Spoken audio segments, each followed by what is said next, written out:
Do you have a YouTube channel that you want to grow, but you don't have a gigantic audience and you don't want to spend money on ads? If so, you're in the right spot. Today we're going to cover a YouTube SEO tutorial for beginners that is exactly the way that I run my channel so that it shows up in organic search on YouTube and on Google and on ChatGPT search. So basically any search engine out there, I'm showing up on with this one very simple strategy.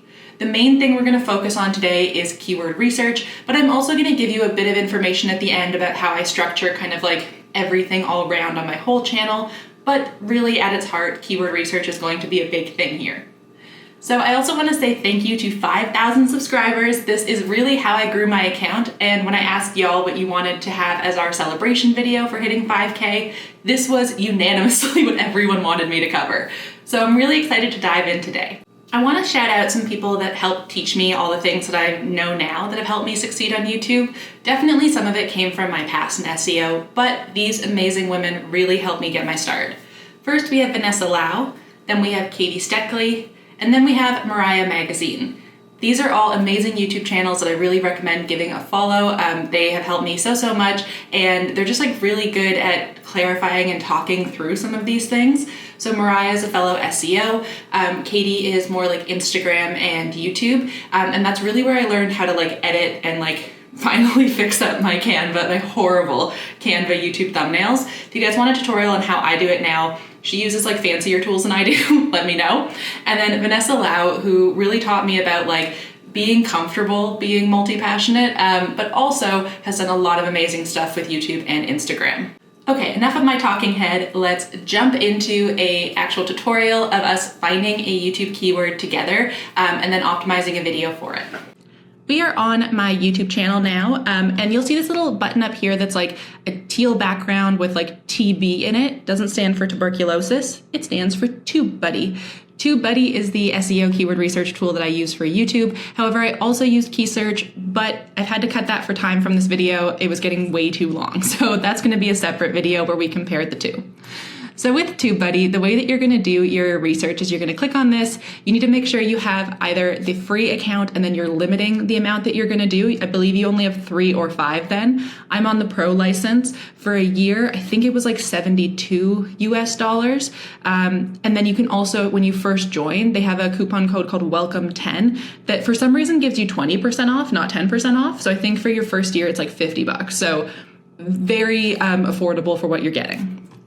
Then we can come to the popular tools and click on Keyword Explorer, and this is where we're going to start figuring out what keyword we're going to target. So it is best to come in here with a topic that you want to focus on. However, if you don't have one, you can also just put in like kind of your niche. So I could put in SEO tips and then explore. And so what's going to show up, it takes a second.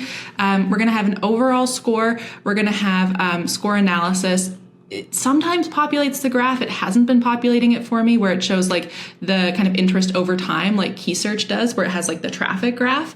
It's been like really wonky for me for a couple months now, so I'm not really sure what's happening there. I will say I don't think it's like the smoothest UX I've ever seen for any sort of like software I've used, but it's not that expensive. So I'm like 6 of one, half a dozen the other, who cares? Then down here, we're going to have our related searches. So this is going to give you other topics you can cover. So what do all of these things actually mean?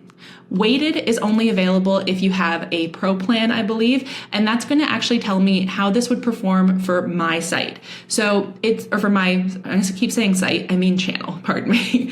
So it's going to essentially tell me like if I tried to target this, what are my likelihoods of ranking in the top 10? Poor, probably because it's too general and too like well optimized from other people. It might be because there's too many people, like too much competition. It might be because my channel's not optimized for it. So if I were to put in something hyper specific like dog crocs for golden retrievers, that might be a very easy thing to go for in terms of like not many people have probably done it, but it'd be quite poor for me because for an SEO channel, it just doesn't make sense. It doesn't actually fit with the channel. Then unweighted is going to be like your results kind of overall. So like if they're examining it, they don't know like who you are, but they're looking at this post and they're saying it, or the keyword, pardon me, I'm going to keep talking about SEO in terms of blog posts. I'm just so used to it. But they're going to say like, looking at this top 10, like how hard would it be to rank in it? And overall, it's going to be 18 out of 100. Weighted, it's actually lower. And I do think that's because I talk about a few different things. I also think it's because like my channel's not that big. So I don't have all that weight and strength that other people do. Then down here, we have the score analysis. So search volume, just like with any SEO tool for Google, for Bing, for whatever, it's going to tell us roughly like how many people are going to search it per month. So here it's going to actually tell us the monthly search estimate down at the bottom, but search volume, it's just going to rank it kind of on this like sliding scale. I don't know why they don't combine the two, but they don't. So typically I want to go for something that is purple or higher. I'm okay with like a smaller keyword because I'm not just targeting YouTube. Most people I know of that do this are specifically focused on YouTube. I'm really focused on unlocking YouTube and SEO on Google and ChatGPT search and Bing. And so I don't necessarily need to just rank here. Then we have our weighted competition. So as I mentioned before, weighted is when it's like comparing you and all of your analytics to other people. So think of it kind of like almost like a DA score for a website, where here it's comparing us to other people. So based on you, is this something that you should target? Is this something that's easy? So it's kind of like the difficulty score, I guess, is what I would compare it to with key search. Then we have optimization strength, so it's how optimized is your competition. So in key search, that's where they used to tell us like if the title, meta description, and URL had the keyword in it. Now they just tell us if the URL has the keyword. Here you can see it says like low optimization means you have a chance to rank higher by including the keyword in your title, description, and tags. So essentially it's just counting how many times they use the keyword. And what I can see here is that because it is a higher, like it's excellent, that means they're really well optimized. So I'd have to do a lot more to compete with them. Then we can see how many total number of videos are in the search results. I kind of don't care about that because like quality over quantity, baby. Like who cares? But at this point, I'm like, okay, it's 14 out of 100. That's not great for me. The search volume is good, but it seems really, really hard for me to like actually potentially rank for. And if I go to the results and take a look at what's actually showing up, it's kind of all over the place. Like the different SEO tips that are showing, there's so much different stuff happening. So what I would be more likely to go for is something that's hyper specific and a long tail keyword, just like with my other SEO strategies. So how do we find those? Well, we can start with the related searches and we can just start clicking through based on like what makes sense for us. So maybe like SEO tips for WordPress website, I can click on that one. And then it's going to load and tell me what the weighted score is here. It'll have other related searches if there are any. At this point, there aren't. But I can see here already the weighted competition. It's a little bit easier for me. However, everyone's still really well optimized. And there's a lower monthly search volume, but it'd be more doable. So I'd rather rank for something that has a low search volume than not rank at all. But there's no other related ones. I'm not loving this. Mariah Magazine typically recommends like 70 out of 100 or over. I kind of go a little bit lower than that because I tend to be hyper specific on what I want to go for. And oftentimes there kind of isn't a keyword for that. So I'm willing to go for like a harder keyword that I'm making long tail. But I definitely want to go with something that's like a little bit over, I'd say over 50 minimum. Let's go back to SEO tips. So I could click through more of these, but if I'm not liking them, what I can also do is click on Google and then see which ones are going to come up for Google, or topics, which are going to give me some like topic ideas of what else I could cover. So how SEO tips work, do SEO tips work? I don't love all of those. Let's see, Google.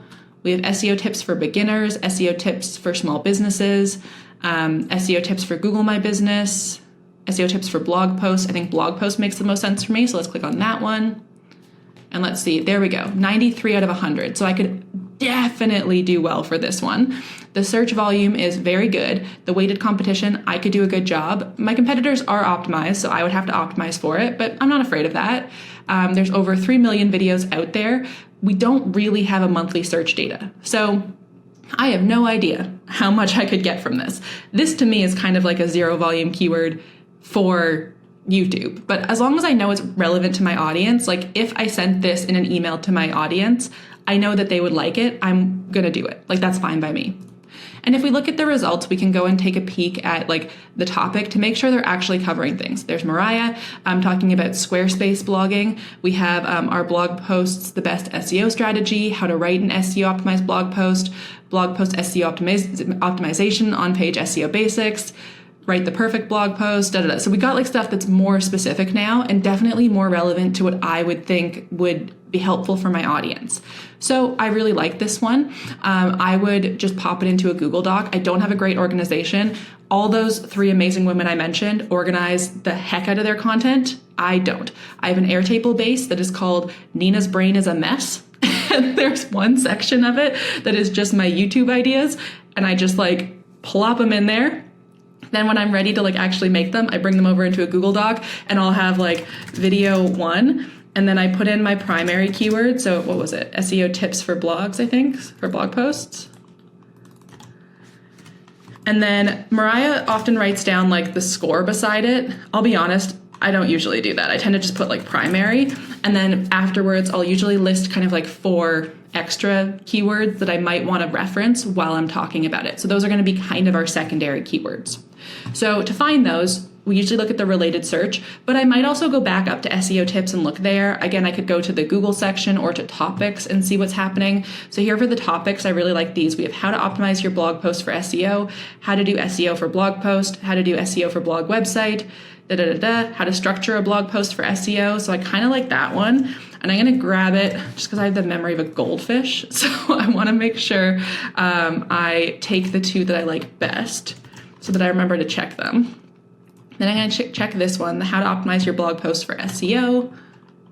84 out of 100. Still insufficient data, lower search result. Looks like it's still pretty good, but I would say the topic looks pretty similar. But if I go to results, are the same people ranking? Almost entirely yes. So that means it's the same post. So I can have them in the same video. So I put it at the bottom for some reason. And then we're going to have how to structure a blog post for SEO. Okay, that one's more difficult. So 76 out of 100. Again, lower volume, but we've got some search there. I think it would still be good for my audience. But we have a couple of the same people ranking here. So I do think I could probably include this in the optimization video for sure. And so I think it's now just a question of, do I want SEO tips for blog posts or how to optimize, how to structure a blog post for SEO as my primary? SEO tips for blog posts had the highest results for me when I was searching it. Also, I think it kind of encompassed everything else. If I wrote one that was just like how to optimize your blog post for SEO, where's the tips? But if I'm saying SEO tips, one of them can be how to structure. One of them can be certain optimization things. So to me, that makes more sense. Once I have all my keywords ready, then I want to come and grab some tags. Now, tags kind of, like we have tags on websites too, they just don't really work the same. I would say tags here are more like our must words or LSI keywords that you would use on a website. So they're things that like need to be mentioned in order to show that you're on topic. Now, the way that they're mentioned is that you're literally going to talk about them. Like, that's it. Don't have to like say these words exactly, like how to write a blog post for beginners tutorial 2025. That would sound insane and people don't want to listen to that. So what's happening is the algorithm can actually it's transcribing everything we say, and then it's reading that transcription and understanding our topics. But we can also help it understand by adding tags to our video so that it knows what we're focusing on. So here what we have, it's going to start with like kind of the best, I guess, quote unquote, but I would say most general like tags that you could do first. So we can go through and select however many we want. I just copy and paste them over again into my Google Doc, so I have all of them. But I do a lot more of these at the end. Right now, what I'm looking for are just things that aren't immediately obvious to me from the topic. So if I already know we're going to cover SEO tips for blog posts, I know we're going to cover how to optimize your blog post for SEO and how to structure a blog post for SEO. What I'm looking for are things that I need to bring up in the post that weren't top of mind for me. So the how to write a blog post, I definitely think it's something I would cover, but just in case, I'm gonna bring that in. And the way that I break it up, honestly, it's not organized, is I have SEO tips for blog posts as the first one, then I leave a blank space, and I have my secondary keywords, then a blank space, and then I have my tags. Sometimes 2 blank spaces, I don't know why. That's what I do for my brain. So then we can just go through and grab whatever we want here. Online marketing, I don't have to say, I can just add that in. We're not talking about Instagram, so I'm not gonna add in what's not relevant. Don't do that. We have AI tools, we're not really gonna cover that. If I'm not covering Ubersuggest already, I'm not gonna add it in. A lot of this is just like scrolling and clicking on things, I'll be honest, which is why it's like a great thing to do when you're watching like Maths Australia, which if anyone's watching Maths Australia, hit me up in the comments, because like the tea on that show, oh my God. And if you're not, you need to. Okay, then we have writing a blog post template. That might be its own post, but especially if I have a freebie around that, then I'm gonna want to include it, mention my freebie. We have Squarespace stuff. I think Mariah is triggering those. I don't use Squarespace, so it's not something I'm gonna focus on. So I'm gonna scroll past those. And with how to grow your blog. Yeah, I like most of these. I just wanna make sure that any topics I need to touch on when I'm talking will actually be covered. So that's the majority of how we're gonna like find our keyword, get our secondary keywords, get our LSI keywords. And I'm using terms for like blog SEO because I know a lot of my audience come from there. So I wanna show you guys how it interconnects. The next thing you wanna do is outline, just like you would for a blog post. However, I do not script my videos. I know a lot of people do. As you can probably tell, these are not scripted, I just talk. So what I do instead is I just make sure I have bullet points of things that I want to hit so that I know I'm gonna cover all these topics. So I can write them out either on like Post-it notes, I do those sometimes, and I'll have them like in an order on my desk. That's especially helpful if I'm going out of order. That way I can like put in the top corner what like scene order it's gonna be, and then the topic here, and then I can move it around. What I often do then for editing purposes is I'll show it first and say like, okay, scene 1, I'm saying whatever, record it, and then I can cut them all together more easily later. I still do my own editing. I'm not great at it. I don't really care. It works. So that is just an easy way that it keeps it simpler for me. And then I know what's like, if there's like 3 of the same take that I wasn't really happy with, I can keep it a little bit cleaner there. So just like we have to use our keyword a certain number of times in a blog post, we also have to use our keyword a certain number of times in our videos. So we want to make sure that we're saying our keywords at least once, and our primary keyword we want to say within the intro of our video. I don't know the exact timing of it, but I try to say it within like my first 3 to 4 sentences. And I found that really helps it understand what I'm talking about and know that I'm really focused on this topic. Then some other things that we're going to do to make sure it knows our keyword is when we create our video, I'm just going to select a random one. That way I can show you where I upload and optimize things. We want to make sure that we have a file name that is our keyword. It is so important to do this. Please make sure you take the time. My videos where I've named the file name appropriately do so much better than my ones that are like Loom blah blah blah blah blah blah blah, or like iMov, I don't know, whatever, from like iMovie, Premiere Pro, my phone, my camera, all the different places. Having something that has the keyword is more organized for you and for the system. Then we have our title. You want to use your keyword in your title for sure. In the description, you want to try to use your keyword and then some variation of any of your secondary keywords, so long as it's logical. We're not doing that like Instagram or like old Pinterest thing where it's like hashtag and then you put every keyword under the sun in a hashtag. That doesn't work here. That is spammy. It is weird. Don't do that.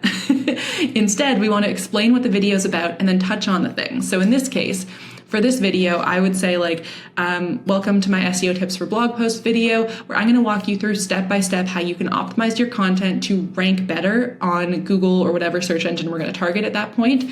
We'll cover how to research your blogs, write your blog, structure your blog posts. That way, research, write, and structure your blog posts for SEO so that they get more visibility.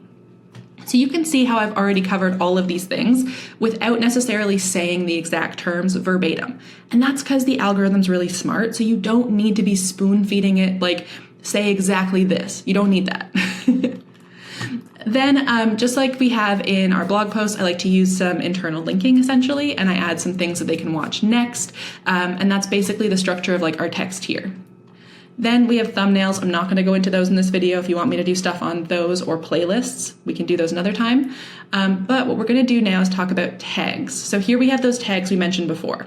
So it's going to actually try and like understand my video and then figure out what it thinks I could be talking about here. So niche toolbox review, niche toolbox is quite new. It doesn't know what this is, but you can see it's going with like blog niche tools demo, blog niche tools course scam, blog niche tools scam, blog niche tools course preview, all sorts of stuff. So it's giving me a lot of variations, again, based on that file name and based on the transcript it's found there. That's why it matters. We can also add a target keyword though, if we're targeting something else. So in this case, if I'm targeting, let me grab, it's gonna be like, why are you targeting this? This is not the right video for it. Oops. And then it's gonna refresh it. And there we go. So you'll see now it's adjusted it for this specific post. Anything where it has like 88, 32, all these ones, that means I already show up in the results somewhere for it with another video. That does not mean that you can't have this video showing up for it as well. So for this example, I would go through and turn on basically any of these that make sense.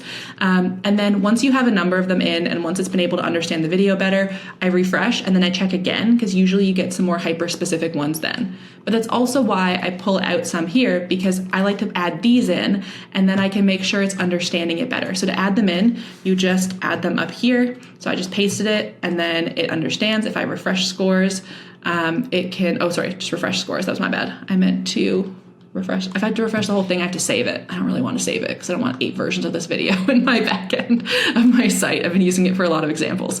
We'll just leave it. But yeah. So that's how you would do that. There is the Keyword Explorer again that you can go to and get those tags from before if you want to, but this is basically how I grab mine. So that's going to be how we're adding these keywords in properly. Now, kind of like Pinterest, kind of like your blog post, we also want leave. There we go. Sorry, we don't want to leave, but we also do want to think a bit about playlists in terms of categories. So I think of my playlists like a category or like a topic cluster, not really a silo because they're hyper specific. So it's where you're going to group things. So you're making kind of cliques. Like if someone comes to your channel and wants to learn about X thing, they want to go somewhere that has all of it. So if you come to my channel and you're like, Nina, I want to know about WordPress tutorials. Nina, I want to know about just ChatGPT. You can just watch kind of like a curated, almost like a mini series of all that content. It also helps group series like my Growing a Niche Site to 50K series, which has been indefinitely paused due to mental health concerns. Just have not had the bandwidth to deal with it. But we have a lot of things like that where I'm able to group it so that you can easily go and find any of the content on that topic.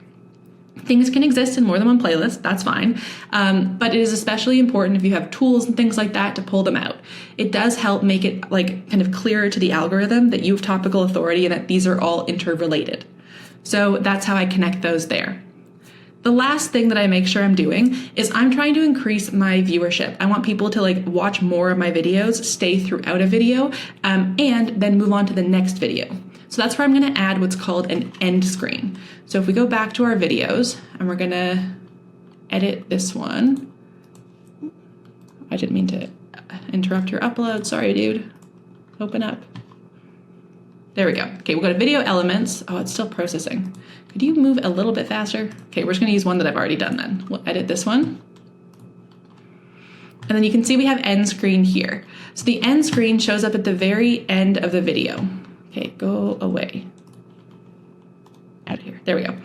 So you can see it has like these 2 little lines here that show up in our editor. So one of them is going to pull my most recent upload and one's going to pull a specific video that I've decided on for my audience. You can also have like your face for them to subscribe to. You can have a link to playlist. You can have all sorts of stuff. I personally have been experimenting right now with like recent upload and then a specific video that I mentioned in the video. You'll see one at the end of this to see exactly what I mean, but that's how I connect it. And lastly, we want to think about having a breakdown in our content. Just like we would have with headings in our posts, we use timestamps here. Timestamps are a great way for fitting in your secondary keywords, fitting in some of those tags that you didn't necessarily get to in the rest of your content, or like say verbatim, and making sure that it's easy for your audience to navigate your content.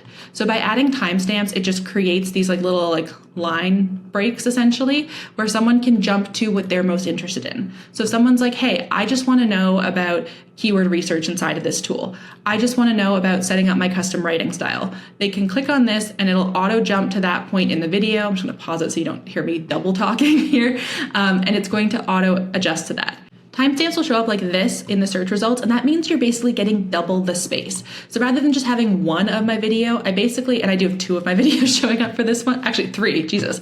But I do have almost 2 spots in the top here because it's going to have all of my content. So it's going to show different subsections so my audience can navigate to exactly the point that they want, which does mean I'm more likely to get clicks that are going to have higher retention, which means people stick around and actually watch for the full duration of like whatever section they've gotten to.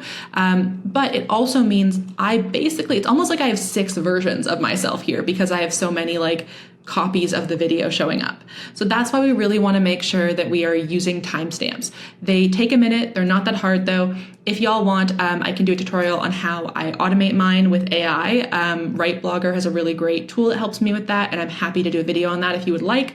So just let me know in the comments what else you'd like to see from me on this. But overall, that's all I do. And that's how I've had videos like these get up to like thousands. I think, Key Search has like 7,000. That's an affiliate one. Link Whisper, 7.7 thousand views, also an affiliate one. Travel Payouts, 6,000 views, also an affiliate. And the main reason is because I SEO optimize them so that they're showing up on multiple platforms. If you search for a lot of these topics in ChatGPT search, on Bing, on YouTube, on Google, I come up for a lot of them. And that's because I have optimized, even with these videos that were a lot of my earlier videos where I wasn't doing as much here. The main thing was that I was optimizing the title with a keyword, I was optimizing the description with a keyword, and I was making sure the content was like really, really good so people actually stayed and watched through it, because that really is the secret to people continuing to come back. It's okay if they're longer videos. This one's longer too. I hope you've watched till now, otherwise it'll be disappointing. But it's a longer video because it needs to be, but it's action-packed. If you're just rambling for 40 minutes about nothing, you're gonna lose people, and then Google's not gonna like you, and neither is YouTube. You survived YouTube SEO. Congratulations. I think YouTube SEO is honestly a lot less challenging than SEO for a blog post, and that's because you're not having to like do quite as much restructuring and reformatting.